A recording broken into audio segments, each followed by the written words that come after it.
Okay, I'm Cliff, and I'm going to look at this from a real different perspective. I don't work for a big company. I'm a sole proprietor, and I've been doing database stuff since DB3, which is a long time ago, so most of you probably don't even know what that is. From there, when that failed in large data sets, I went to C, and that sounds really bad, but in those days we didn't have Windows, so it was pretty trivial to use C to do stuff. I wrapped a really nice ISOM library. From there I went to FoxPro, Fox-based FoxPro, Visual FoxPro, and I've been in Visual FoxPro a long time. For Windows machines, there's no better way to do a database. Its development is faster than anything. However, the handwriting's on the wall. Microsoft's tried to kill it for 20 years, and I think it's about time it's going to happen. Simply because everybody's moving to the web and browser-based applications. So I've never wrote anything for a phone, although I'm getting started on it. But I've written a lot of stuff for desktops to manage data, and that's my perspective. So I'm not interested in supporting every browser. I'm building apps for companies, and if they want my app, then they're going to use a browser that works. At this point, I've had the best luck with both Chrome and Firefox, although Chrome has had some issues doing date math with their implementation of JavaScript. I am not an Angular expert. I'm not even an Angular journeyman. So what I'm going to do is I'm quickly going to show you two apps, and I'm going to tell you what happened to those. Where'd they go? Oh, I rebooted my machine. They're all gone. Crap. All right, hang on. I'll get them real quick. Here's one. Okay. This is a librarian, and we use it to keep track of our books at Mad Fox. Okay, so we got a list of books, and we got details about the books, that kind of stuff, and then we can manage these lookup tables real simply like that. Okay, and there's buttons to control new records and editing and deleting and that kind of stuff. Now, the thing that my clients wanted is to be able to theme these apps. So I've got this thing here, so that they can change themes.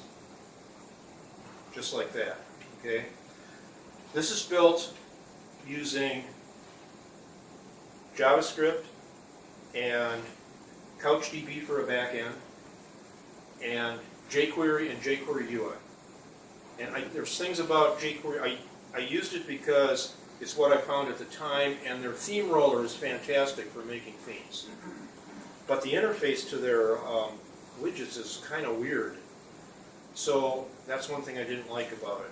So there's one app, and that's kind of a trivial app. Let me see if I can find that other one that I had up earlier. Hopefully it remained in here.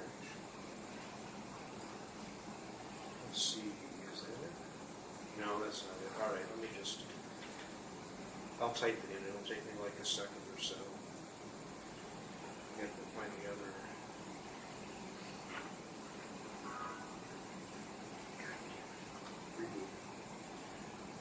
Yeah, if I could use Linux, I would, but I've got too many of my clients depend on Windows, and so it's a real drag sometimes, especially right now since I'm scrambling to change everybody from XP to 7. Well, people are acting like the world's going to die or the sky's going to fall or something like that, and it's kind of crazy. So we need to change this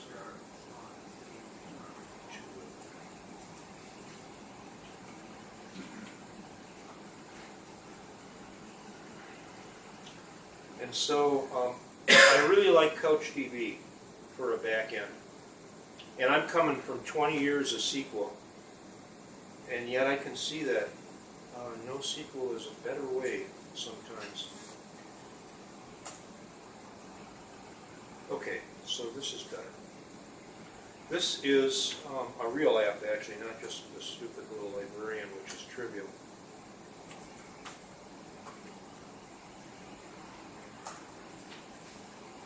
Okay, this is a scheduling program for some car dealerships I consult with.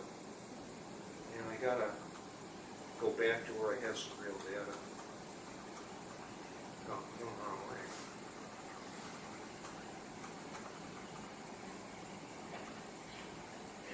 way. Okay, so what this does is it allows them to make a bunch of appointments, you know, to track customers' cars and set them to a technician. And everything is data driven. Everything is data driven. And then they can mark an appointment like ready. Technician can mark an appointment once he gets it in the shop as he's working on it, and then he can mark it when he's finished. Or if he's waiting for parts, he can put it on hold or something like that. And then he'll put some notes in here, and then they can decide what to do. Okay, so this is basically it. We have a one day at a time view. The appointments are up here. How they flip into the various technicians are down here.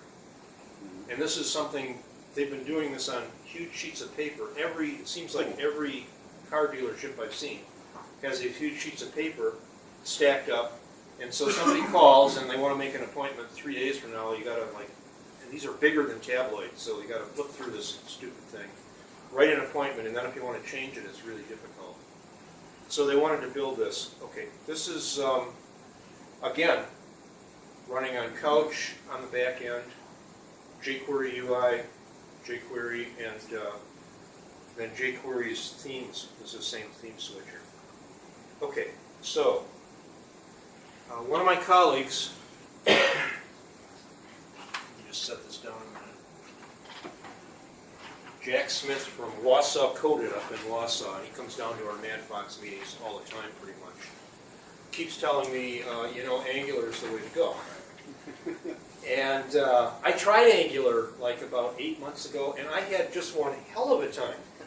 Yeah, I went through the demo that they had on their site. That's like completely sucks. It doesn't tell you anything about how Angular works. So I gave up. And then he kept after me, you got to try Angular. And so, you know, I kept beating my head against the wall until finally one day, you probably had the same experience, it started to make sense. Yeah, I had a lot of problems with Angular scopes because you can't find them in your debugger. You know, you got to make like special stop points in a function so you can see what's going on in the scope. There's a plugin for Chrome that's really good. I don't use Chrome though. I don't like Chrome. And that's a philosophical issue too, okay? Because I don't like what Google does with data, so I tend to use Firefox. Chromium then. Yeah, so that was something I had to work through, and I'm finally getting a hang of things. So I needed to switch my apps from Knockout, which I don't want to knock because it really works. It works well. But I switched the librarian over to Angular, and all of a sudden I had like half the code, or maybe less than half the code. And that kind of like blew me away in a lot of ways. So the next thing I did then was say, okay, what do we do about the themable stuff? Because that's really tricky. So I looked at probably the most powerful thing I found in Angular are the directives. Because they are like just, you can do anything you want with them. And once you do it, that's it. You know, you just drop them in, and you drop them in your HTML, and you look at the HTML a year later and actually understand what's going on.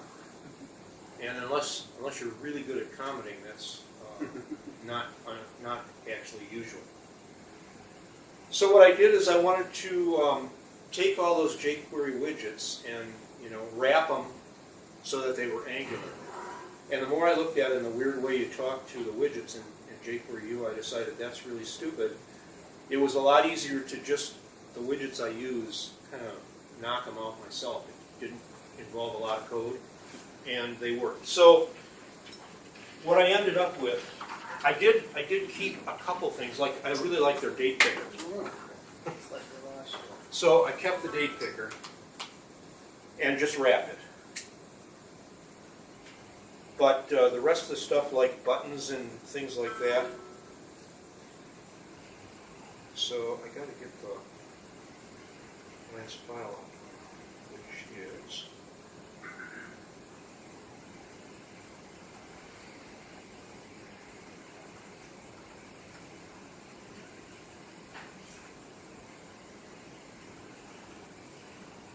here.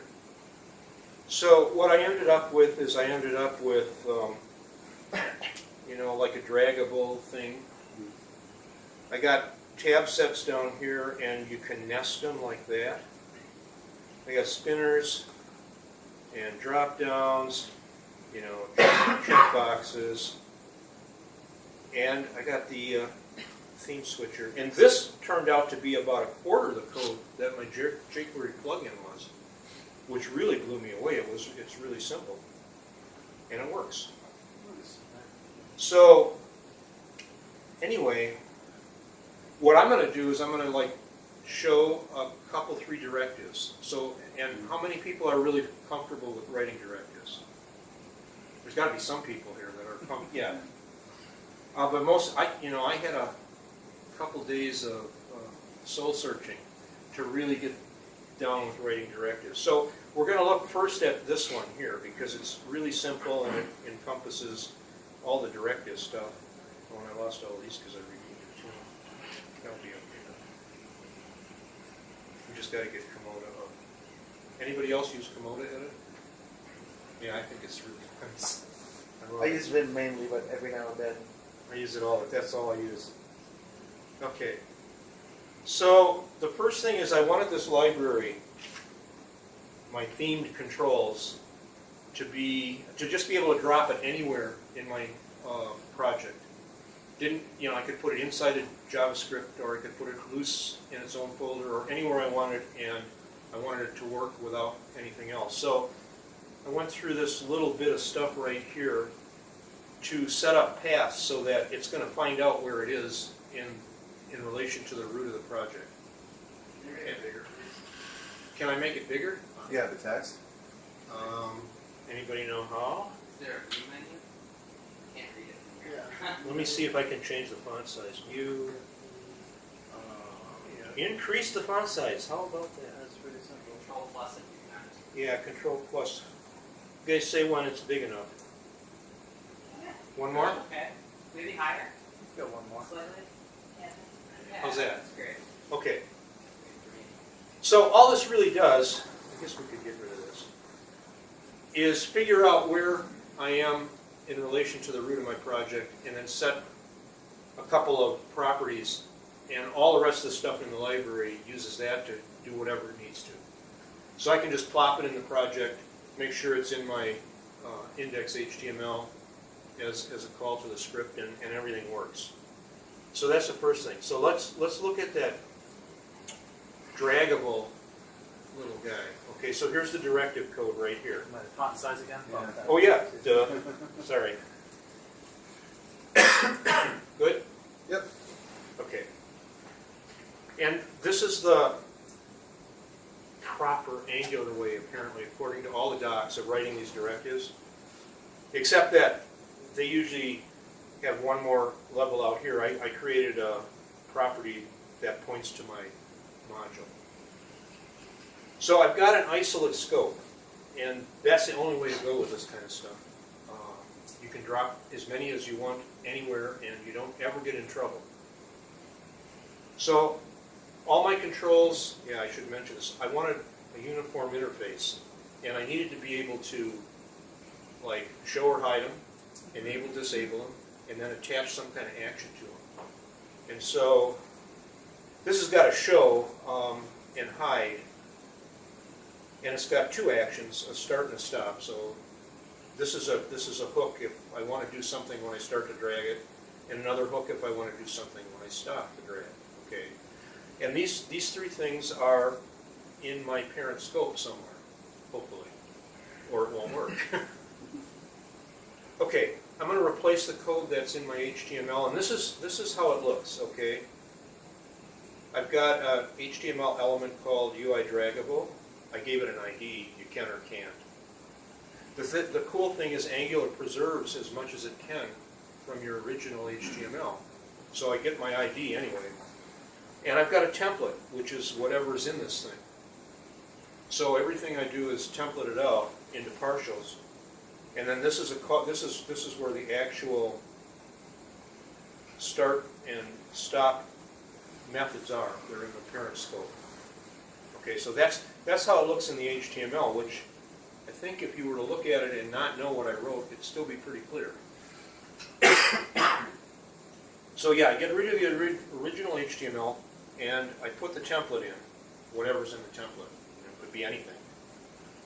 Now, I'm restricting it to an element or an attribute, except that I like to use elements instead of attributes, simply because I think the HTML is a lot easier to read. And there's a lot of arguments one way or the other that way. What do you use?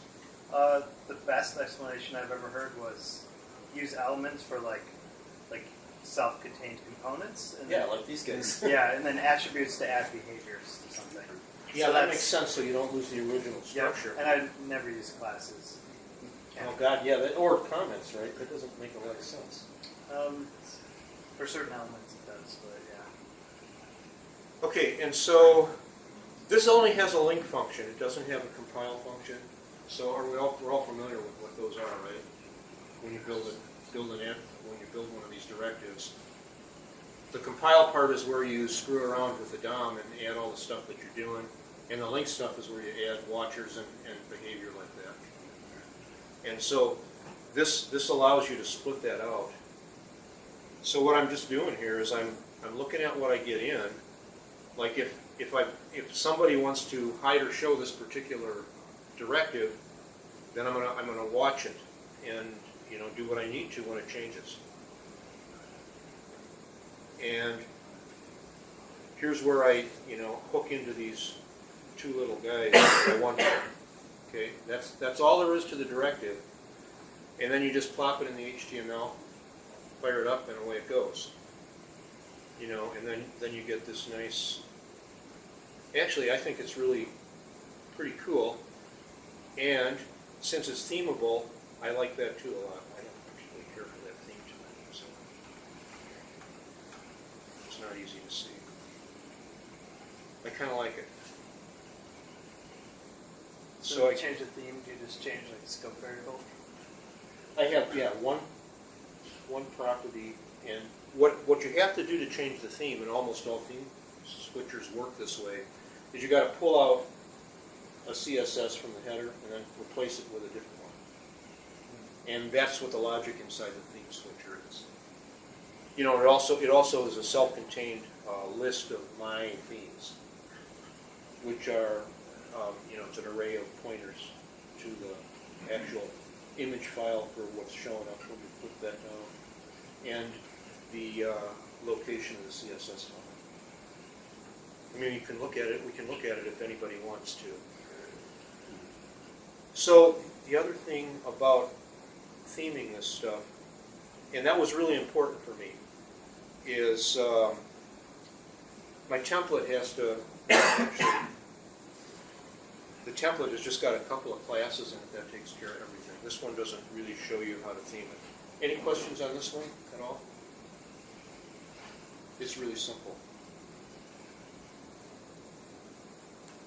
So the next one we should look at is, I think, the drop down. And I got to make this bigger, right? Is that good? Yeah. Okay. So let's look at the actual deal. Here it is. Okay, and this is basically just a select that's been decorated. All the decoration is CSS is all it is. So you could do this without using Angular if you wanted to decorate your elements. I just think that stuff that knocks out of standard browsers looks ugly. And so I like this a lot better. Okay, so we can I can show and hide this just like that. That's one scope property. True or false. And I can control 1,000 things with just that one property. That's another really cool thing about Angular. Because most of my apps I'm really draconian about editing. So somebody's got to really decide to edit something instead of just fooling around in the fields. in which case I want to flip everything from read-only to editable. I want to flip the buttons up here so that they can't do something wrong.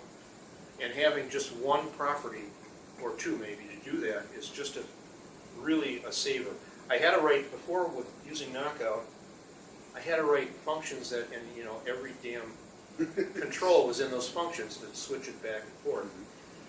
And all of a sudden, I don't have to write anything. All I have to do is have the property and a way to switch it. So, yeah, I guess I really did a turnaround about Angular. I like it a lot. I have the same thing for enable and disable here. I can enable, disable. And the thing is that once the directives are done, all of the, decoration is taken care of. You just forget about it and just drop them into your HTML. So let's look at the code for the dropdown. So this is how it looks in HTML. It's a dropdown. I can enable, show. Data is a data table, like you'd normally get from some, JSON source, RESTful source, like CouchDB will give you every time you call stuff. And display is what I want to show the user. It'll be, table dot some property in a record, like a name or a tag name or a number or something. Selection is another scope property, and when the user clicks on the select, that entire record goes in here. So that'd be the basically current record, or what do they call it in Ruby? Active record or something like that in Ruby on Rails. And the action is if I want to do something when the user clicks on that, I've got a hook right here for it. Okay, so that's how it looks in HTML, and that's, I think, really clear. And I got to hand it to Angular. Knockout did a really good job with selects too.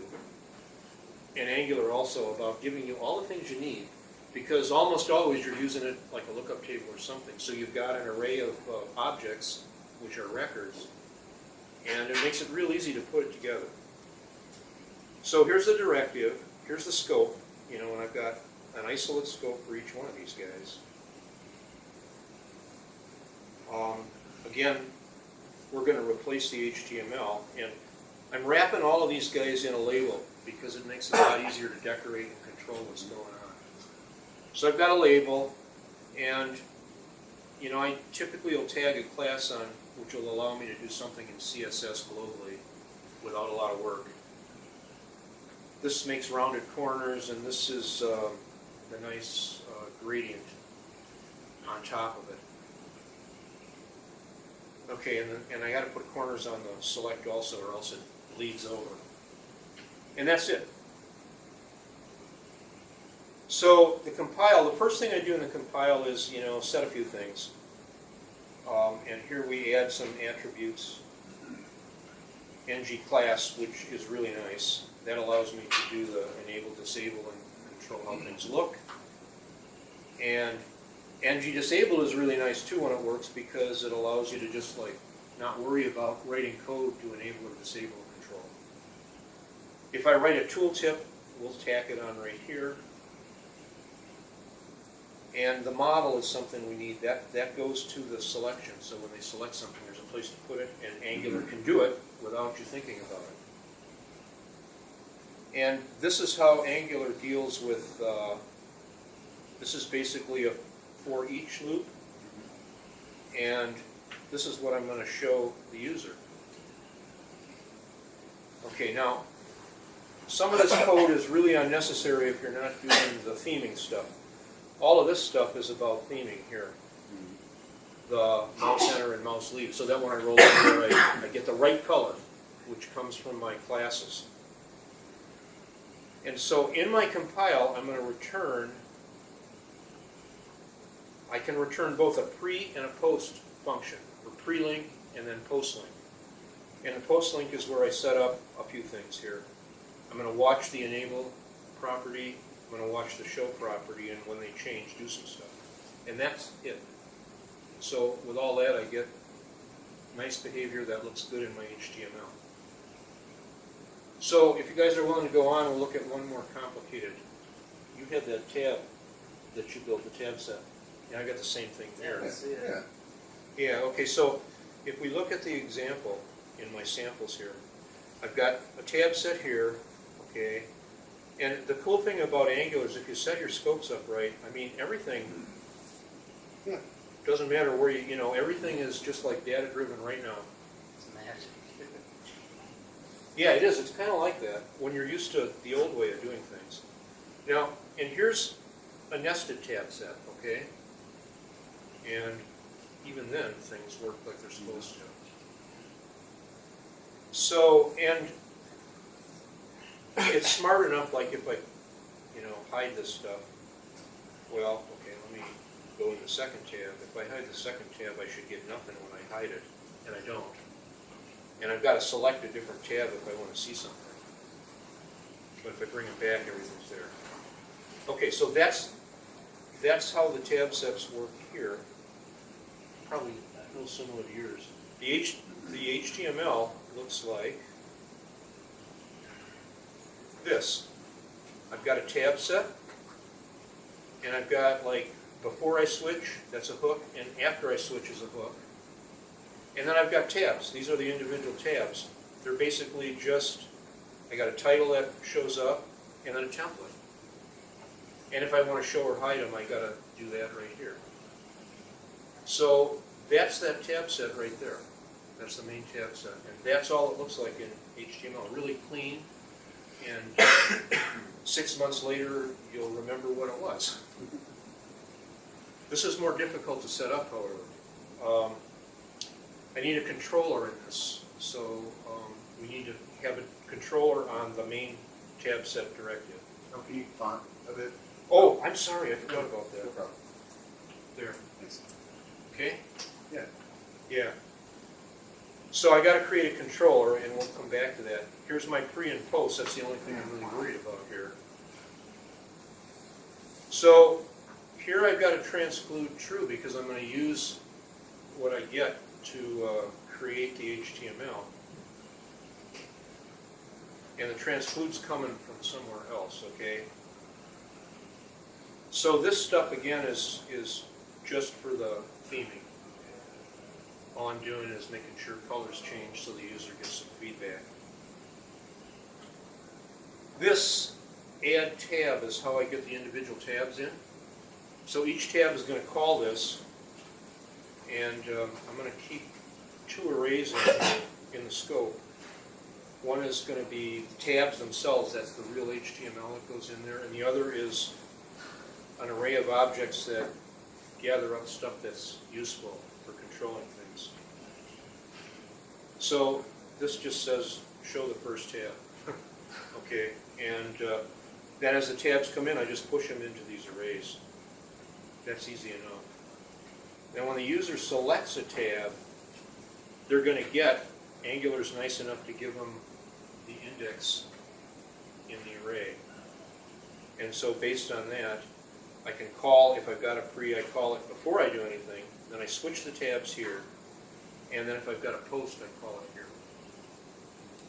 And basically, that's all the behavior you got to worry about too much. Here's the template, a little more complicated. So I've got a div that's going to contain everything, and that's because attributes can only have one major div. Everything has to be inside of that.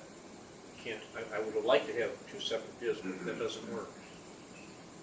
So I've got the top part, which is the tabs you click on, the little, you know, tab 1, tab 2, tab 3. It's just a list, and it's set up with an ng repeat. And then this basically sets some stuff so that it looks nice to the user. And then down below here is the tab content. So this is whatever tab gets selected shows up down in this div. And they're all there on the HTML. If you look at the HTML, it's just only one of them's visible. Once it's built, it builds all the tabs into the HTML. And again, so here's the compile. This is going to attach or not attach the show to whatever tabs are calling for it. And then I'm going to just return a pre. Oh, this is so I can see that it's really going on. And this is a kludge. If anybody knows how to fix this, the JavaScript cycle goes too slow for me to get the first tab to show up unless I wait. You probably have to like defer to the next digest. Yeah, that's basically it. Yeah, This works. This works, but it doesn't look nice. Yeah, if you use, I mean, you can use the timeout service. Yeah, I could use Yeah. NG's timeout service. I never thought of that. I was banging my head against the wall and said, "I'll just set a timeout and see what happens," Yeah. and it worked. So I left it. Yeah, I mean that happens to us all the time. We'll have to like, Clean it up later, right? it's not. I don't look at it as a hack. It's more like defer this until the next like. Yeah, the next Next one, digest, and that's loop. probably that'll work then because the tab would actually be Check there. if something Yeah. exists and then set a timeout and check again. Set a timeout and check again. Yeah. Well, except that 1 second works. And 1 second isn't Right. bad for the user. Right, but you could set a timeout lower than that and have it check sooner, depending on the processing speed. It might actually Yeah, I be suppose. faster. I never did. I was going to try 500 milliseconds and didn't run out of time with a bunch of other stuff I did. But then Yeah. you just have it. And for any user that gets impatient in half a second, forget it. Also, 1 second is a bad idea because what if the hardware is really slow? Exactly. Then they exactly. miss. So his Well, suggestion is No, it's. I'm pretty sure it's probably like 50 milliseconds. If I Well, but really- it's it has to probably be a single check thread. again. Like, or you could get into Yeah. a case where something's eating up all of your system resources and it just stops. Well, since everybody's rebuilding their XP machines, I don't have to. No, I will investigate this further when I get some time. Okay, so here's how the individual tabs are built. Okay, so if I've got a template, I'm going to use it. Otherwise, I'm not going to put anything in there. And this is if I've got the show. I do this stuff to show the current one. And so this is pretty simple. The last thing I do is I call this controller add tab. Okay. For those of you not used to directives, if I require, and here I put in the name of the other directive, and if I got a controller in there, then I will have it available in here. And it shows up like in this link function. I've got the scope, the element, the attributes, and the controller if I ask for one. So that allows this directive to talk to the parent directive that's going to hold it. So that's basically what I've got to show. I'm going to go over some things that I found interesting. It wasn't worth rebuilding this because that's beautiful just like it is, and a lot of work, and I didn't figure I'd want to do that much work. So that I just wrapped. And if you wrap those things, which it's a two-way deal. If you change the scope variable, then you've got to make sure you update whoever you're wrapping, in this case the jQuery UI widget. And if the widget changes something, you've got to feed that back into Angular. So that's basically what you've got to do to wrap something instead of reclone it. So there's a couple things. Scope hierarchy. That can be really tricky. It was for me anyway.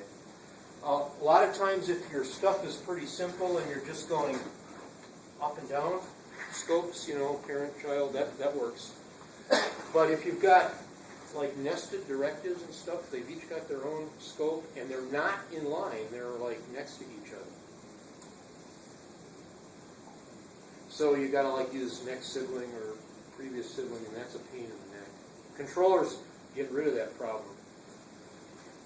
So I learned that the hard way. The other thing is ngChange, which is like on change. It has a lot of trouble with isolate scopes because the isolate scope changes, but the overlying variable doesn't change till the next digest. So if you're doing stuff fast, it doesn't work. You've got two different things. jQuery's change always works. And I don't know why. I didn't dig into the code. I thought ngChange is so clean, I'll just use that. But things like the spinners And the drop-down would have a different result in the actual directive than what was in the overall scope. Until I did it again, and then it would like catch up. So I just used change, and that worked.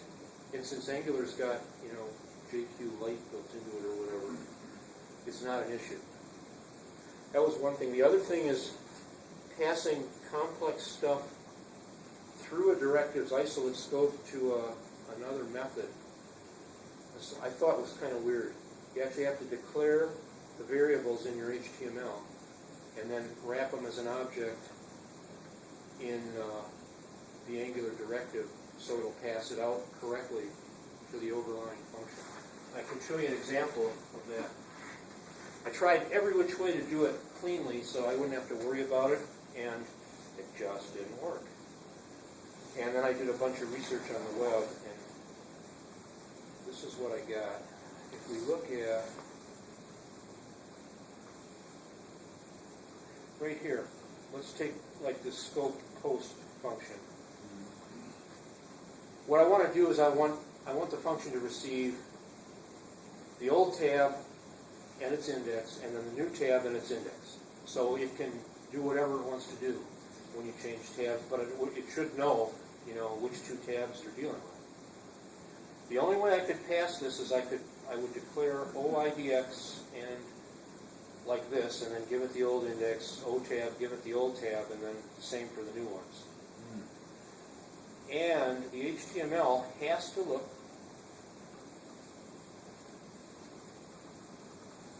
like this for it to work.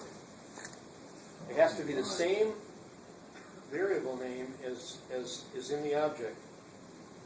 Now the actual function itself in the parent scope doesn't have to worry about that, but no matter what I did, it wouldn't work unless I did it exactly like that. That's just a gotcha that people should know about. Have you run into that? Every time I write a callback, Okay, so you know about that. I forget it every time. Well, it's not obvious because a lot of times if you're just using like text or something, you can just put it in your HTML and it works. Like tooltip and stuff, you know, you can just put a tooltip in your HTML and the directive does what it's supposed to, but not if you want to do something like this. I just storm the room with their account. So that's just a gotcha.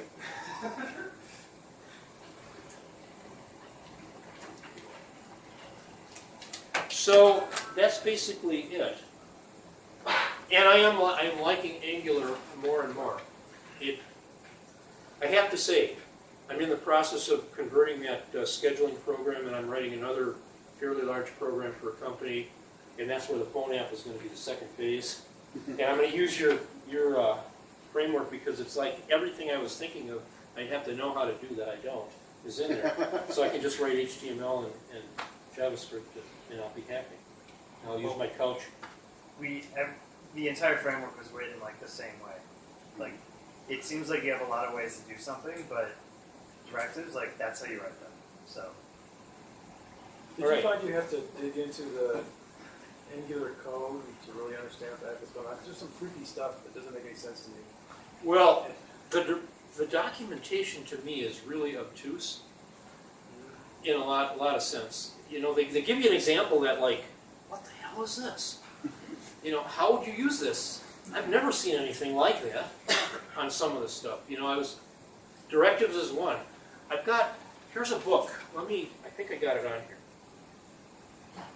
And it's a free download. Let's see. Where are the freaking docs? Other folder.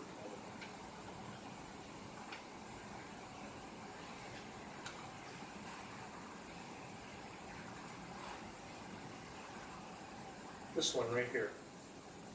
You don't have to screen. Oh, Oh, yeah, you guys can really see that, can't you?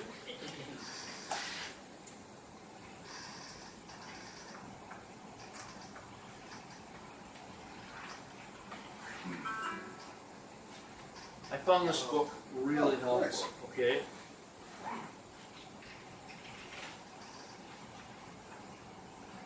Everything in here made sense when I read it. And, you know, they walk you through, like, directives step at a time, getting more and more complex. And a lot of the other stuff is just like that. It's just like really, it's not a long read either. You can do it in less than a day. Okay, unless you want to run through all code, then it'll take a little bit longer. This is where I got the wrapping the jQuery date picker too. It's in here somewhere. The chapter on directives is great though. That it's well worth reading, and I suppose you can't see anything on the screen, right? Well, you can see the yeah, the title. This is a really good book. Is that the free download? Yeah. Where did you get it from? Not from the Alright? No, it's IT ebooks. Could you put that on the Meetup link? You're done? Yeah, let me see if I've got it in my. That IT ebooks, that's all PDFs that have stolen. Yeah, it's probably a bad idea to download it because it is copyrighted work, and if you want to encourage people to buy the books, Actually, to the make site books, has you know, you should buy the what books. says free download, purchase. It's in Russia. Yeah, it is. It's from Russia. But I know Russians. Okay. I think Either way, you can get it on Amazon too if you want. with coupon code, you probably can get it for $20. So. Well, you can put the link on Meetup, just what book it is that you recommend. Yeah, I recommend that book. I don't recommend most of the documentation on Angular site unless you're really smart, and I'm not that smart. Do I have any other books that I've looked at? I've got some that I'm working on, but they're like a lot more complex. I've got another one on directives that's twisting my mind around. It's very detailed and goes into the Angular code and stuff. I'm not ready for that yet. I need to be able to use these things to actually build something. And this book got me going really good. The Angular demo on their site turned me around, and I couldn't understand a damn thing. How many other people have tried that phone demo and learned something from it? No. Okay, yeah, I think it obscures a lot of what's going on with Angular, because once you see how this stuff really works, it's like, God, this is slick. You know, I thought Knockout was really good, and it does its job great, but Angular does it even better, I think. So there you have it. Cool. Thank you.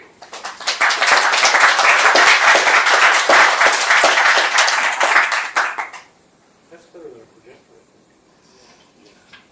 I was going to make a slideshow, but last time I did that, it took me longer to do the slideshow than the demo. Cool. Well, that's it. Unless anyone has anything else. Thanks for coming to the first ever Angular ngMad meetup. If you have any feedback or any questions, either post on the meetup board or just email me. And yeah, I guess I'll be in touch about the next one. It's not scheduled yet, so if anyone wants to help out with that, definitely let me know as well. So cool. Thanks a lot.